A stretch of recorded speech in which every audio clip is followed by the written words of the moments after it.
Hi everyone! Welcome to another episode of Therapy Talk, where we talk about all things mental health. By the way, before I begin, if you start hearing some noises from outside, I apologize for that. I actually live near a healthcare facility, so from time to time you're going to hear some those small ambulances passing by and so maybe some vans. So I apologize if you hear those noises during this video. All right. First of all, if you are new to my channel, please make sure to subscribe first, and I will wait for you to do that. It's right there. Click the button that says subscribe. Are you doing it? Yes, thank you very much. And also please make sure to give this video a thumbs up, a like, all right? I hope that you're all being safe and staying healthy during this COVID-19 pandemic. I know it's been very challenging for all of us. A lot of us have had a tough time with this. So I hope that you are all staying safe. Please make sure to follow all the guidelines. Keep your social distancing. Only go out if you have to. So make sure you stay home. Wash your hands, wear a mask, gloves, things like that. Because I know that we will all get through this if we work together, okay? And a big thanks to all of our healthcare workers, our doctors, our nurses, our EMTs, our police, and all the other essential workers out there who are still out there working and helping us to stay safe. So thank you to all of you. All right, so in today's video, I want to talk about a topic that a lot of my clients have started talking to me about, especially when the pandemic started and when we were all ordered to stay home. And this is the topic of loneliness. And I'm sure all of us have felt lonely at a certain point in our lives. And this is especially happening to a lot of people, because now we are all ordered to stay home, and some of us may feel isolated, especially for those who live alone. So this is really a topic that I think resonates to a lot of people. So just to give you an overall perspective on loneliness, and then I will go to later on in the video share with you some tips, some strategies that you can do to combat loneliness. But on an overall picture, loneliness is actually an issue that affects a lot of us, especially here in this country. Actually, in 2018, Cigna, a health insurance company, did a large national online survey among U.S. adults, and it found that 54% of U.S. adults feel lonely. So that's a big number. And guess what happened in 2019? What they found out? That number went up. It went to 61% of adults reporting that they feel lonely. So, honestly, as a therapist, that's a very concerning number. 61% last year reported feeling lonely, and that's a big number. And in the survey that they did, they also found 4 factors, or what they call determinants, of loneliness here in America. The first one they identified was this lack of social support and infrequent, meaningful interactions. And I just want to emphasize the word meaningful. So when it comes to loneliness, it's not really about, the number of people you hang out with or the number of interactions you have. It's about the having meaningful and quality interactions and quality relationships. So that's very important to note. The second determinant they identified was negative feelings about one's personal relationships. So for a lot of individuals who are experiencing loneliness, sometimes they have a very negative view of not just about themselves, but of others as well, and the relationships they have. The third one they found was poor physical and mental health. And that makes a lot of sense, because what I found is, a lot of individuals who have, like, say, depression or anxiety, they also feel very lonely. And for people that have medical illnesses or diseases, they also feel lonely. Like for people that are going through cancer, a lot of people that I know who has gone through who have cancer, especially terminal cancer, do feel loneliness. And then the fourth one is what Cigna said was a lack of balance. in our daily activities. And one example of that is this idea of a work-life balance, which I think a lot of us do struggle with, and I think it's very important to achieve that work-life balance. So how does loneliness affect us? So one of its biggest effects is in our health, and this is something that I discuss with a lot of my clients, is how loneliness affects our health. So what happens with loneliness is that, especially chronic loneliness, it can drive up the cortisol level in our body. And cortisol is a hormone that our body creates when we are under stress. So over time, the higher your cortisol levels, when we have higher levels of that can lead to inflammation, which puts us at risk for getting sick. It can lead us to have excess gain weight, insulin resistance, and for those with diabetes, you'll understand what this means. It can lead to problems concentrating and other kinds of diseases. And if it's not checked, it puts us at a greater risk of other problems like depression, as I mentioned earlier, sleep disorders, type 2 diabetes, heart disease, high blood pressure, mental health and emotional problems, and substance use. So this is something that I think is really important to note, that loneliness does have an effect on our overall health. So the question then becomes, what can you do to address this issue, and what can you do to combat loneliness? And this is something that I've been talking to a lot of my clients about, especially since the stay-at-home orders have been issued. So there are a few things that I've suggested during my sessions with my clients. First is, we have to find a way to connect with others. And I know this is very difficult, especially because we are not allowed to go out and, go meet our friends or family members, go have, large gatherings, go to a bar, go to a restaurant, or attend parties and things like that. So I understand how difficult this can be. But there are still ways for us to connect with others. For example, we can, and I know a lot of you are probably doing this right now, we'll have Zoom calls, conference calls, calls through Skype, or just regular phone calls. So figure out ways to connect with people, and this is where messaging apps like Facebook, WhatsApp, and others are also very helpful. I know a lot of you out there are watching Netflix in groups. I think there's Netflix party. I think that's what it's called. So that's one good way of connecting with your friends, connecting with your family members. I know for those of you who just celebrated Passover and Easter, I know you've had family members on video calls, so that's great. And that's just some of the ways that you can continue to connect with people even though you cannot be with them in person. The other thing too that I've suggested is pursue a passion, pursue a hobby, or do something creative. Whether it's I have a client now who's learning how to play the guitar. Some of my clients are doing some paintings. I have clients who are actors, so they're doing things on video regarding acting. I'm not quite sure, but they're doing something creative. You can learn a new language. I know of someone who's learning French. So they have the time to do that. So I would highly encourage all of you to do that.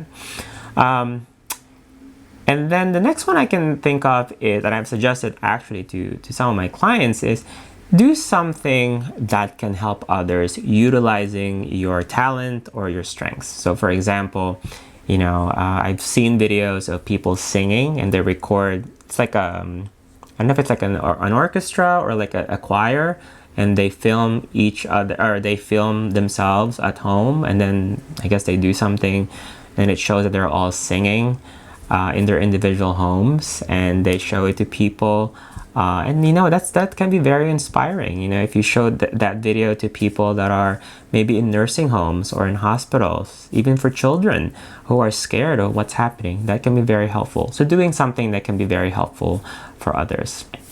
I do want to touch on social media use, because this is something that a lot of my clients have brought up.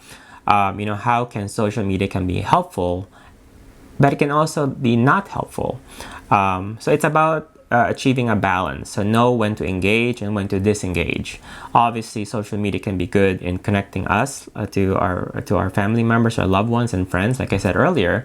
And also, it's a good way to get resources. But it can also be negative in the sense that if, let's say, for example, you're looking at Instagram or Facebook posts and it makes us feel inadequate, like we see a picture and we're like, why am I not in that picture? Or we see a picture of someone who is maybe showing off something that they have, and then we realize, why don't we have that? And we start comparing ourselves to them, and then that makes us feel inadequate. Then that's not helpful. So it's about, it's really about how we use social media. There were studies that said that there's an association between social media use and feelings of loneliness. But it's really more about, like I said earlier, how we use social media, not the frequency of when we use it or how often we use it. All right. And then there is practicing self-care, and this is something I always emphasize and talk to all my clients, my friends, my family members. I think it's really important to practice self-care. And as a therapist, my job can be very stressful. So this is something I always strive to do, is self-care. So what are some of the things that you can do when it comes to self-care? The first one is, and I know I struggle with this myself, and I'm sure you all can relate with this, physical exercise. This is something that has a lot of benefits. Not just to feelings of loneliness, but with people with depression or anxiety or any other, or just stress in general. Physical exercise can definitely be helpful. Why is that? Research has shown that exercise triggers endorphins in the brain, and endorphins are what we call the happy hormones, because they have the power to elevate mood and just makes us feel better about ourselves and of others as well. All right, so that's very important to note. And then there is exposure to sunshine. It's very important for our health overall. It triggers good hormones like serotonin and endorphins, just like exercise. And just make sure that you be careful about that, and make sure you put sunscreen on, right? So don't forget sunscreen, very important, right? When we're under the sun.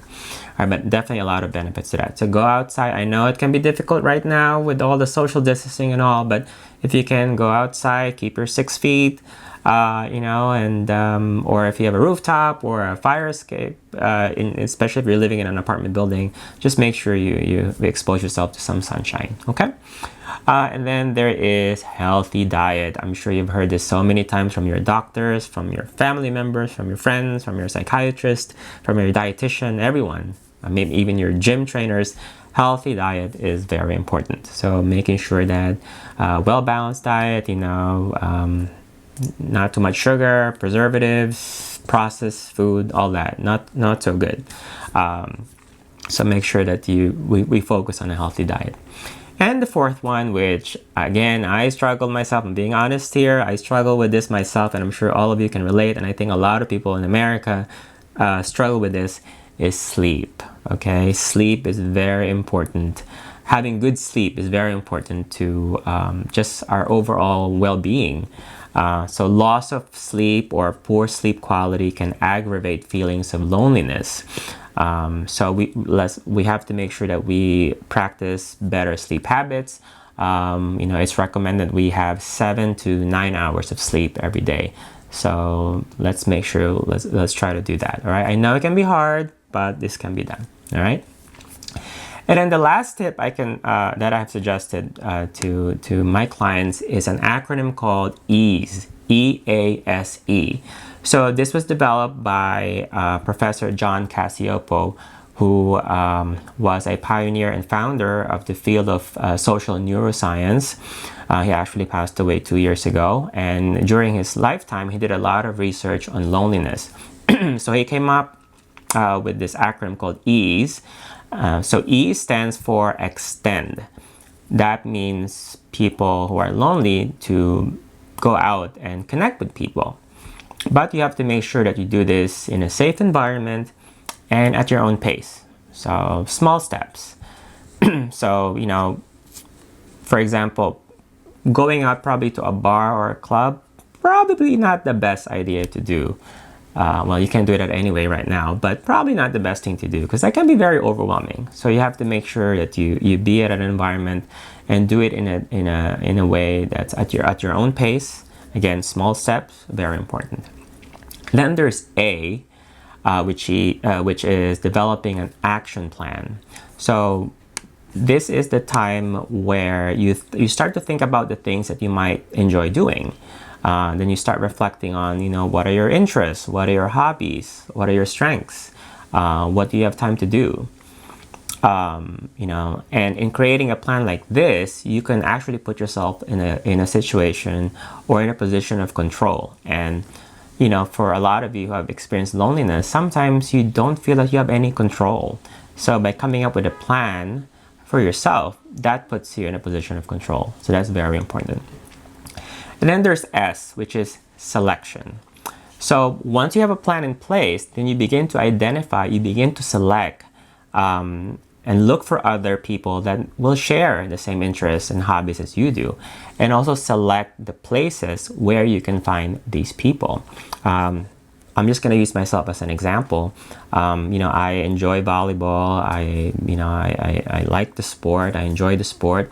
So when I first moved to New York City, one of the things I did first was to look for people that enjoy the sport and also where to find them. And I eventually found a league here in New York City, and I've been playing in the league for 12 years. So, that for me was very helpful.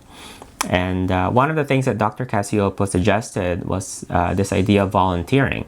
Because if you can find people that share the same passion as you do, and go there and meet these people, like for volunteering. And when you help people, that feels good as well. So for example, let's say you're passionate about HIV/AIDS. So if you go to maybe the AIDS walk that happens every year, and you go there, you volunteer, you meet other volunteers. Great way to meet people there because you all share the same passion. And like I said, you're helping not just others, but you're helping your community. So that's very helpful. And then there is E, the other E, which is expect. So this is about having the expect the best attitude.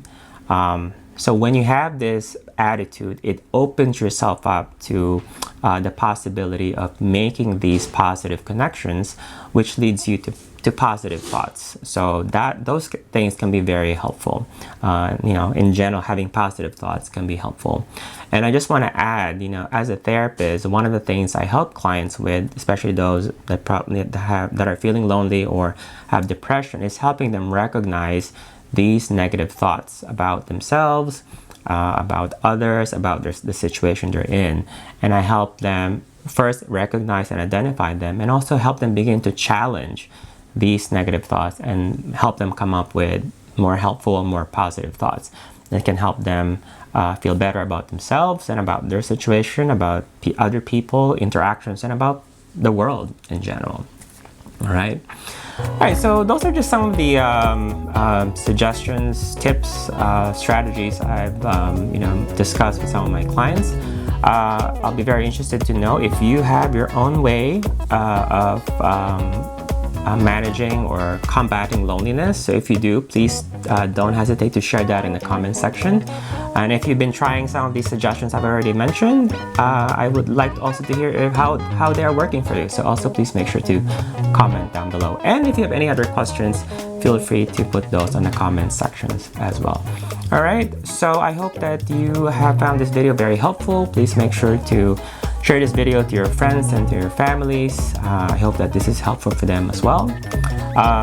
And like I said, if you have any other questions and comments, feedback, suggestions, feel free to put them down below. And also, I forgot to mention in the beginning, I think some of you already know, I have formed a new group practice called Blue Harbor Psychotherapy back in January. So we have a new website, and that's blueharborpsychotherapy.com. And I also have a new email address, that is lloyd@blueharborpsychotherapy.com. I'm going to put all that information down in the descriptions. All right, so that's it for today's video. Thanks so much for watching. And as I always say at the end of my videos, I hope that you all have happy Mental Health Day. Take care, and I will see you next time. Bye!